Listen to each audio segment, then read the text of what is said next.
To fruit or not to fruit? A dilemma in today's era of low-sugar diets and fitness. With more and more people turning either vegan or vegetarian, the need for natural and whole foods has increased. Whole fruits, vegetables, whole grains, nuts, seeds, sustainable sources of protein, and of course, organic foods are in demand now more than ever. Enter the Fruitarian diet, a subset of the vegan diet. So, what is the Fruitarian diet? A typical Fruitarian diet consists of 50 to 75% raw fruit, and the remaining may contain seeds, nuts, and grains. Strict Fruitarians, however, eat about 90% of raw fruit in a day. The main idea behind the all-fruit diet is the consumption of whole, natural fruit that is abundant in vitamins, minerals, natural sugars, and fibre. Most fruits do not contain fats, and hence they may help eliminate the chance of obesity, cholesterol, and related heart diseases. They contain zero or negligible allergens and help prevent allergic reactions and inflammation in the body. Antioxidants in the fruit further help prevent toxin buildup and flushes out toxins. As a result, fresh fruit juices are often part of a detox diet. Sounds perfect. Well, not really. While a fruitarian diet seems nourishing, fruits contain high amounts of both fructose and glucose.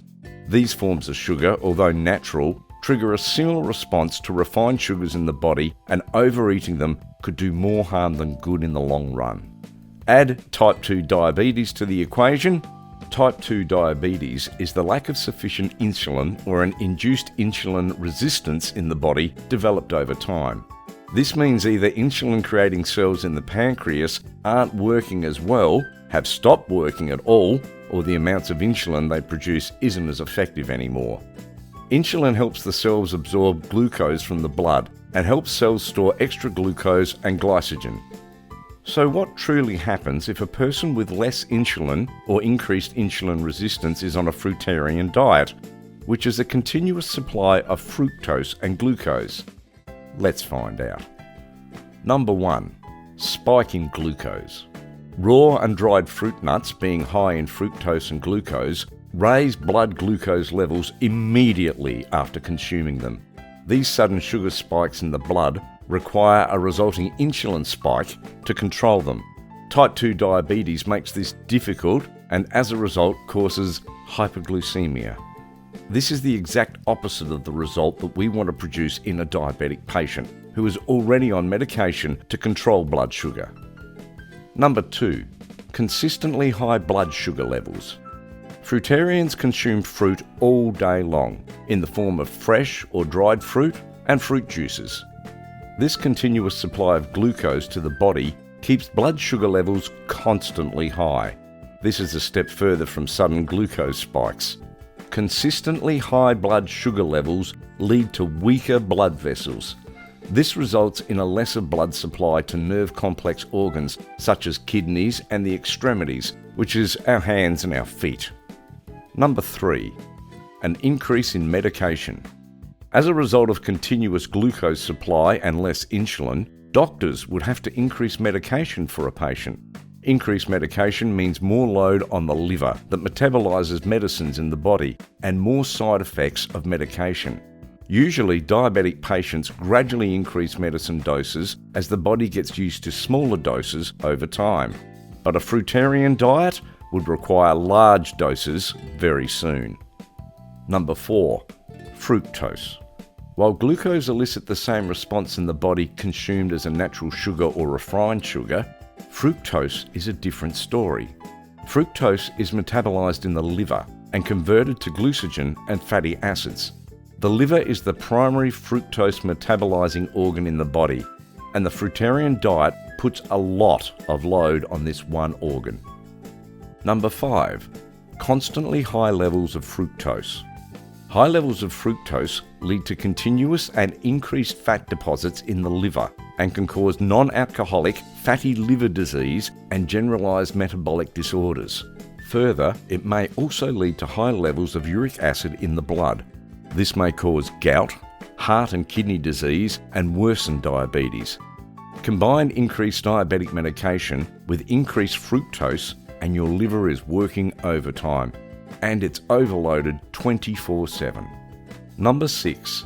Slow healing and infections. Constantly high blood sugar levels attract a plethora of microorganisms that feed off glucose. Wounds, injuries, and simple cuts start healing slowly and are prone to infection more than ever. Diabetic ulcers on feet may develop and stop healing altogether, requiring amputation. This is what makes diabetes dangerous: its insidious nature and the fact that you can only detect it when you have symptoms. Number 7. Deficiencies. The Fruitarian diet hydrates, provides much needed fibre, vitamins and minerals from the fruit. However, it may lead to vitamin B, vitamin D, calcium, omega-3 and protein deficiency due to a lack of complex carbohydrates, healthy fats and protein sources in the diet. This may lead to anemia, tiredness, lethargy, fatigue, muscle loss, weight loss, hair loss, skin rashes, brain fog, joint pain, osteoporosis, and even affect fertility rates due to low vitamin B and D. Tooth decay. Lastly, as simple as it sounds, sugar from any form of carbohydrates directly contributes to tooth decay. Increased sugar attracts bacteria and causes tooth cavities. Further, acidic fruits decrease the overall pH of the oral cavity and lead to tooth erosion. Acids wear away tooth material and cause or increase tooth sensitivity. All in all, the Fruitarian diet may do more harm than good to a type 2 diabetes patient and does not seem like a wise choice.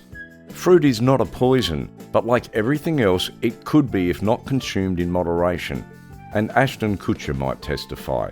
The actor, while preparing for the role of Steve Jobs in the movie Jobs, decided to try out Jobs' Fruitarian diet to be better experiencing the man and his ideologies.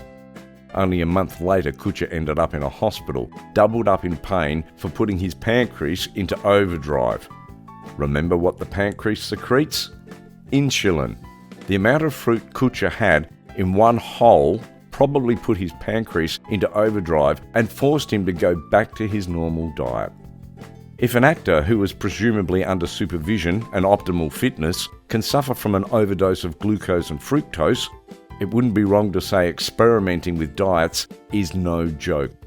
A sudden shift from your usual diet to a strict and restrictive diet is inviting health problems into your life with wide open arms. Remember, moderation is key. So how does a person with type 2 diabetes have a balanced diet without cursing their body for the rest of their life? Here are some pointers. Number 1, a balanced diet. This one should be a no-brainer. We've learnt since childhood that a balanced diet is key to a healthy life. As cliche as it sounds, complex carbohydrates, healthy fats, lean protein, and natural forms of fibre are all necessary for the body, and each serves a special purpose. Deeming them useless and focusing only on one food item is ignoring the benefits of the others and eliciting toxic effects from the chosen one. Number 2, balance takes time. Getting used to a new way of living, accepting your body with all its flaws, and falling in love with your new diet takes patience and time. You will never get used to a diet in a few days or even a few weeks. It's natural to crave old foods and comfort food and even get bitter. But reminding yourself that you have a health goal and making fitness your priority will help when the cravings get bad. Number 3, find what works for you. No one diet works for all. Substitute unhealthy fats like processed cheese or fried foods with nuts, seeds, and light oils. You get to choose what nuts and seeds you like the most. Instead of white rice, white bread, and white pasta, choose a whole wheat version. That's pretty easy, and the taste difference is negligible. Have lean protein like chicken and egg whites instead of red meat, and try having more plant protein. Again, choose what lentils you like the most and add them to your diet. Cook chicken and eggs your way. Find out what works for you. Number 4, include cheat meals in moderation. Have a burger or pizza once a month. Balance those calories out on the same day. Of course, be mindful of the high sodium in fast foods. If you crave dessert, portion control is key. Have a slice of chocolate cake over 2 or 3 days instead of finishing it in a meal. Small amounts of glucose in the blood spanned over a period of time are better than loading your blood with tons of glucose in one go. And you'll sleep better knowing there's a piece of cake waiting for you the next day. Number 5. Include fruit in your diet. Fruit can actually substitute dessert and help keep that sweet tooth in check. Choosing the right fruit with less glucose, switching between fruit to get a variety of minerals, and choosing fresh fruit over dried fruit to get whole fibre are all better decisions. 1 or 2 portions of fruit every day can be a part of a balanced diet. Avoid high glucose fruits like mangoes, watermelons and grapes, but of course you can have them once a month. Number 6. Spices. When switching foods and trying new ones, flavours and spices can make a huge difference in the relationship with a new food. Cooking the same lentils, chicken and grain in new flavours will literally keep the spice in your diet alive.